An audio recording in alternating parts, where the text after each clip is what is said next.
Hello, hello, everybody. Welcome to the Feargiveness community.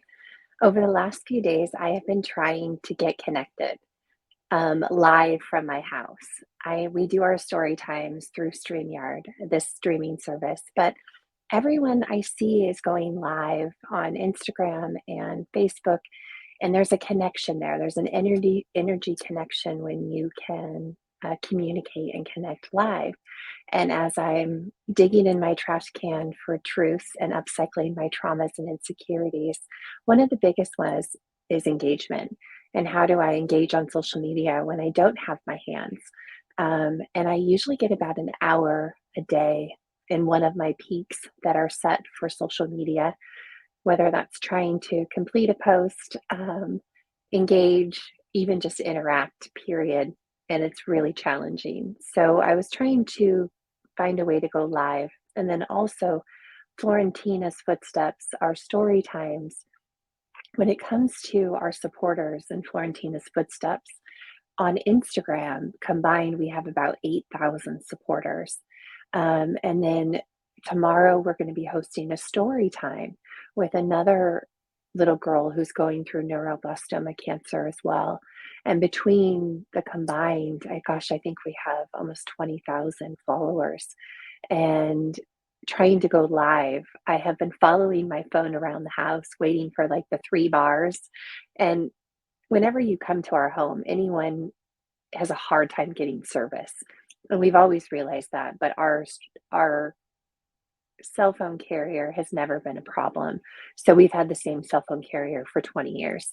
Um, but I realize now what the problem is that there is no live connection. So anytime I have 3 bars, I try to go live. And so I'm choppy. It's saying reconnect, reconnect, and it's not letting me get through.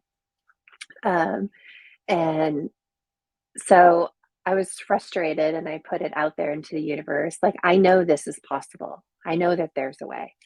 And StreamYard offers a way for me to do this live. I found one of the two. I couldn't do lives on my Feargiveness community on Facebook. Um, the connection and loading the video was taking about a half hour per video. So I was really struggling with time management with that. And so StreamYard has an option to stream directly into a group. And so we're trying that today for our very first live Trash Can Truth update, where you can ask me anything if you would like to join me on this and leave your questions in the comments. Because it's on StreamYard, it's a streaming service, you will have to accept to leave a comment so I can see who it is. Your comments can be left, any questions that you want can be added.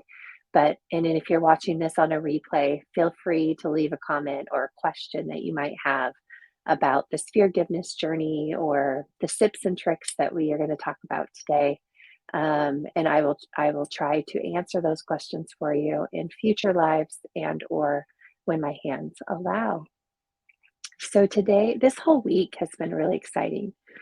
I just finished a quick pass out from Florentine and Friends story time, where today we had 2 young, beautiful souls who came and flipped the script on me and actually read me stories. So I'm in my onesie, I got to get all cozy, and they got to read me 2 of their favorite stories. And it was a beautiful time and so much energy along with it. And yesterday we launched neuroblastoma stories, where Florentina's mom came on and shared their entire journey through neuroblastoma with me. And it was such a beautiful, powerful, soul moving conversation to see a mom and a daughter go through the last 365 days plus, to hear about the roller coaster of emotions that they were going through, to hear about moments that I and the public hadn't heard of, with having Florentina's sister brought into the world and the traumatic experiences that were happening parallel to each other for both mom and daughter. And Amelia, she just completely blew my mind in watching it back to see how far that they've come and the spirit and the energy and the love and light that they still carry with them. throughout this fight that they're in. And we are down to 58,000 pounds left to go. So we've raised 192,000 pounds so far. We have 58,000 to go before Florentina can get on that flight to New York. And her frontline treatments in July, I think July 15th is she should be completely done with all of her scans. And then there's a really short window to get all of her scans in so she can get on this trial. So we are continuing to push and use this International Neuroblastoma Awareness Week to bring Florentina's story to light. And we are really in search of anyone who has media background or press release or PR that we can get Florentina's story out into news outlets within her area and within ours. So we can help her really pave the last of this runway for her to get to New York. And I've spent a lot of time in my trash can today. My drain started about 4 a.m. And so in upcycling the traumas and insecurities, my inner child was just kind of like, hey, do you see how far you've come when it comes to dyslexia? And I was diagnosed with dyslexia at 26. I was already a mom of two. I was working for a company. I was a buyer at the time. I was traveling about 2 weeks a month in addition to my buying duties. I was a regional merchandiser for the same division. And I would go out into the stores, and we had 14 stores throughout Washington, Oregon, Utah, Colorado, and Alaska. And so the travel was a lot. And I remember that there were certain aspects of my job that were a lot of the orders were having issues with them. Like my numbers would be swapped, and I would go to be ordering 13 items and order 31 items. And with a t-shirt, that might not be a big deal on an extra 20 items for that t-shirt for $20. But when you're buying and you're purchasing larger amounts like denim, which that's $100 to $300 a piece, you could really eat up your buy with those mistakes. And those mistakes were happening in my life at that time. And I remember that they were so consistent. And it was just little things. And some of the times I was able to catch them, but a few times that I wasn't. And I was causing loss for the company. So I really started to dig deep, and I realized that I switch my numbers as I'm writing phone numbers. And a lot of times, if I write down a number and I go to call it and it was wrong, I know in my mind, all I had to do was swap the last two numbers or the last four numbers, that I would probably just wrote them backwards. And 9 times out of 10, it was me writing it backwards. And I knew that, but I hadn't connected it to my trash can yet. And I recall now my inner child is showing me that when I was in kindergarten, that we were held back in kindergarten, um, between kindergarten and first grade, and it was called pre-first. And we were held back because of our inability to read and write. And that led us to being 19 when we graduated. Um, and I see that there was a individualized learning program for us, for my inner child, for my entire childhood. My entire educational was focused on reading and writing, and to read out loud. The When you activate body consciousness, and that's the ADC, and I learned this technique from a beautiful soul and one of my spiritual mentors, Professor S, where he takes you through that emotion. Where do you feel it in your body? And every emotion will activate a memory, and it activates somewhere in your body. And when I was going through my trash can and upcycling and really like walking through kindergarten and pre-first and resource rooms and all of the individualized learning programs that were set up for her, speech, that all of them were just adding trauma to her trash can. And when asked to speak out loud, the activation in my body, my feet and legs go to lead. They are um, heavy, like super, super heavy. And I realized that when you're sitting in a desk, that's the only thing that people can't see is your lower half. And my lower half would just paralyze and it waves and it just kind of expands up and expands up through my stomach. And you go concrete, you literally go into a concrete state. And as I allowed it to flow, it would continue to the point where I was suffocating.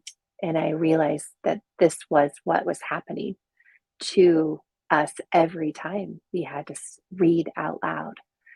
Um,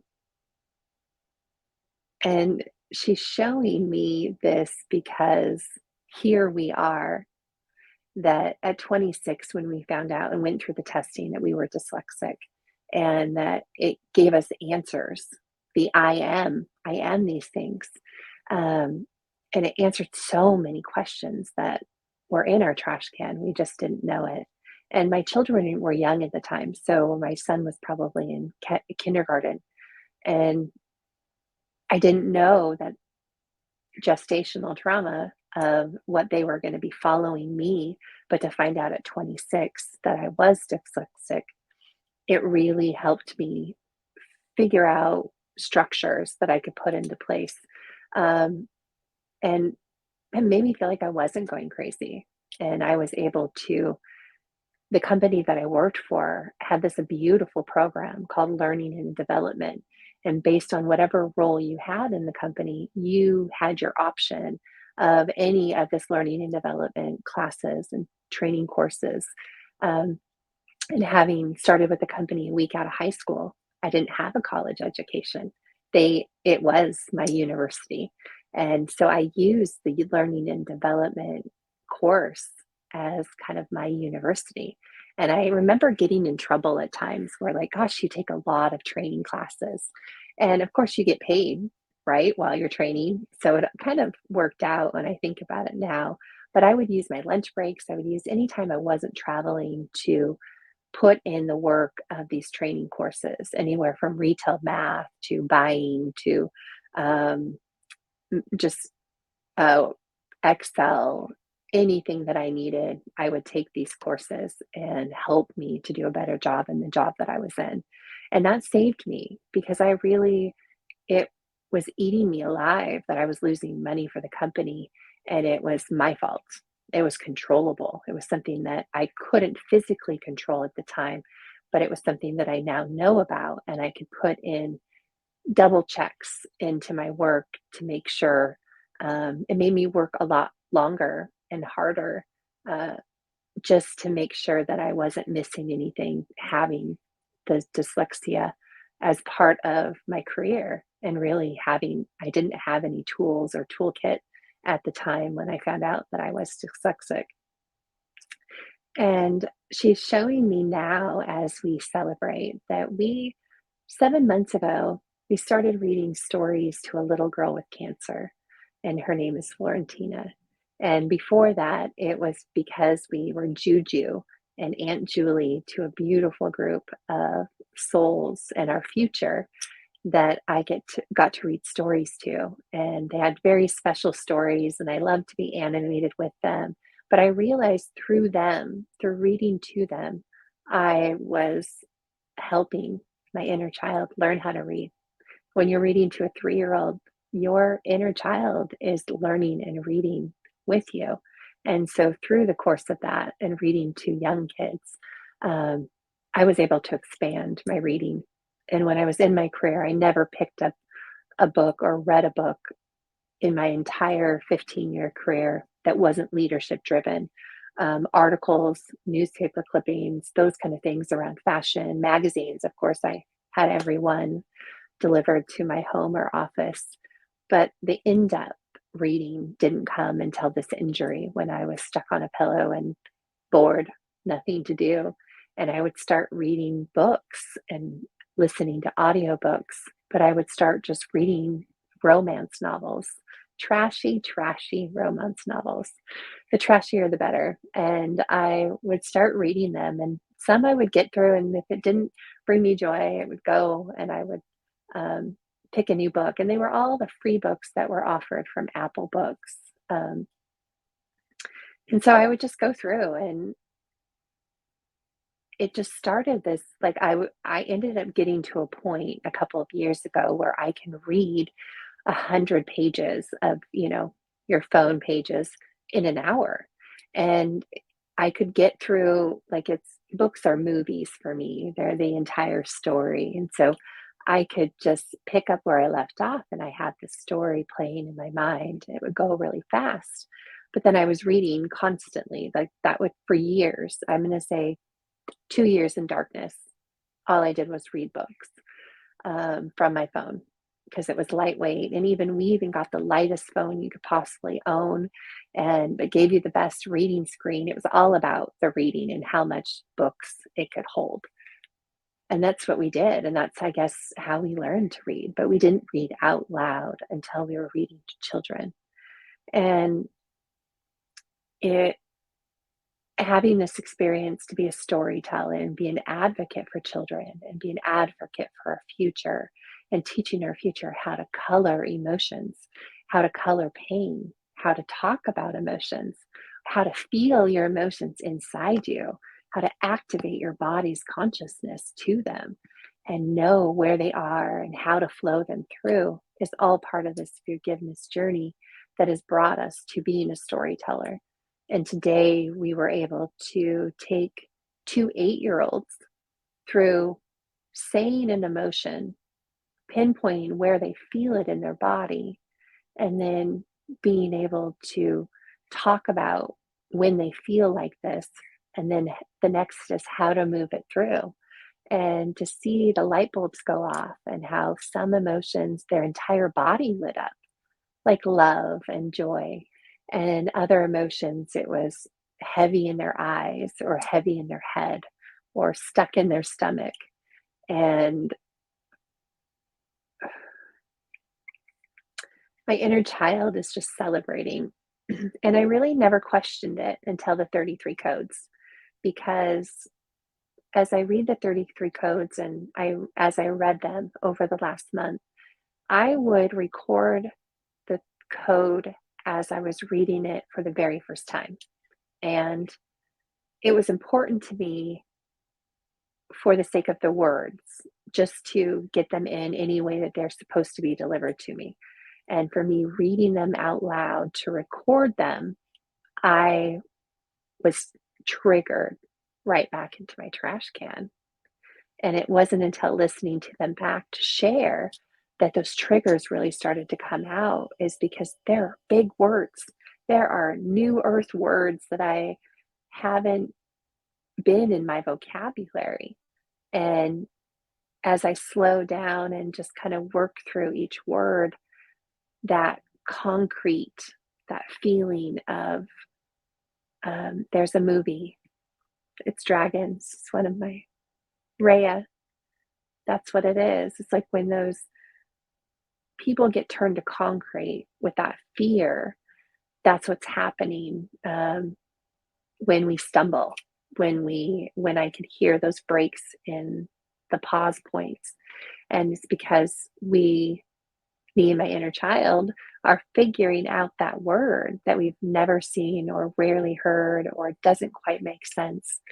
Um, and I found so much gratitude as I felt that concrete turning to stone. I was able to push it away and fill it with gratitude. And it literally uh, turned fluent in gratitude. And our inner child is just really super happy that, and as I went in today to the story time, I had that story on my heart, that how far we've walked through dyslexia um, at 26, and how we were able to use that knowledge to help our children through. And though you can't change dyslexia, you can put tools in place to help them through. And it was easier to identify my child has or my child is after having that diagnosis for myself. And it wasn't something that was tested in school. It wasn't something that it was even covered by insurance.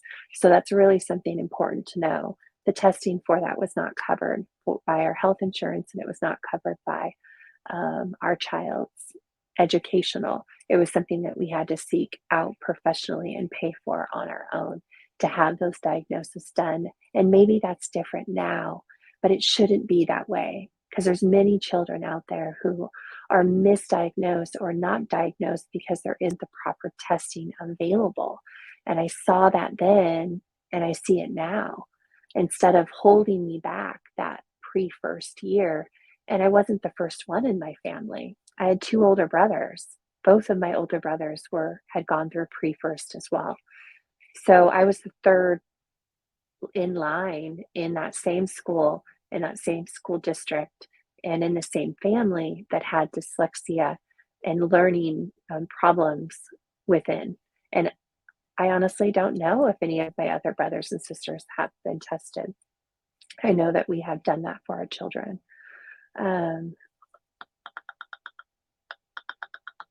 Yeah, we're at the end.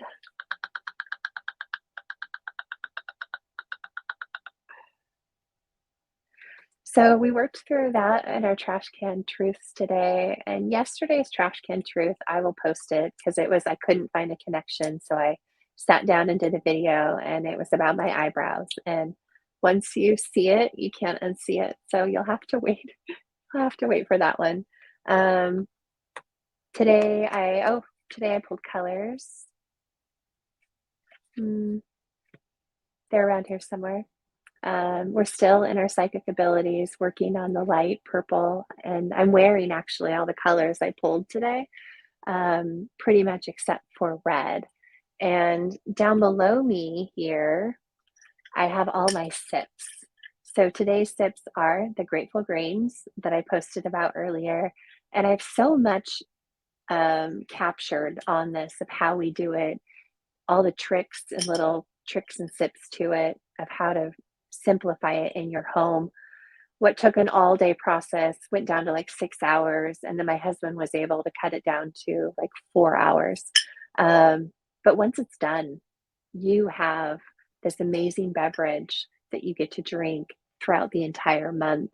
And all it is, because it's pulp, it's 4 ounces of pulp, water, and then I put about 2 ounces of pineapple juice.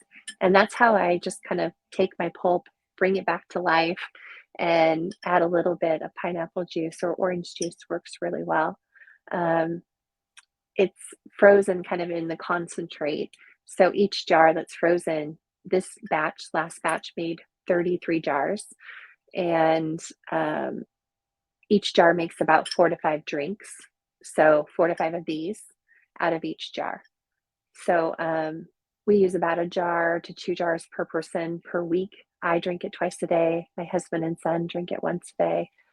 It just depends on your intake.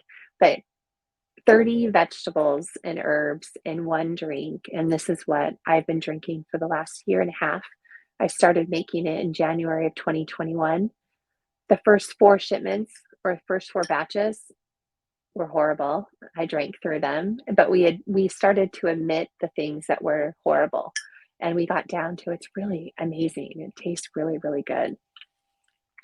And then next, I don't know if I can. Oh, this is every day, morning and night, celery juice and aloe water.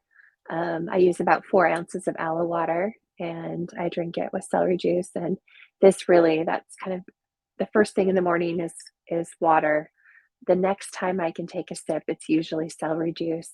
And then I'll move on to things that are thicker, because I receive 80% of most of all of my nutrients and meals are coming from liquids and through a straw or soft foods. For my chakra, we are up high in the third eye and crown chakra. So today is grape. So this is a Concord grape with water, Oh, and there's aloe in this one as well because I was a little lacking aloe the last couple days. And last but not least,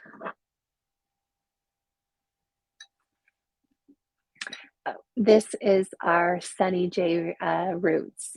And so this has, I think there's 25 vegetables, root vegetables in this. So there's ginger, turmeric, um, himica, there's squash, there is beets, celery root, radishes, a lot of roots, carrots, and some beautiful colors that came out of it. And this one is my least favorite in taste.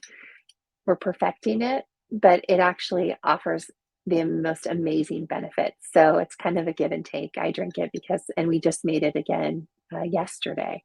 We did the grateful greens on Monday and prepped all of this one. And then my husband helped yesterday and we were able to complete the roots. And so I am stocked. My freezer is completely packed with greens and reds. And we are ready to go for the summer. So I don't have to worry about making any juices until at least hopefully the end of July.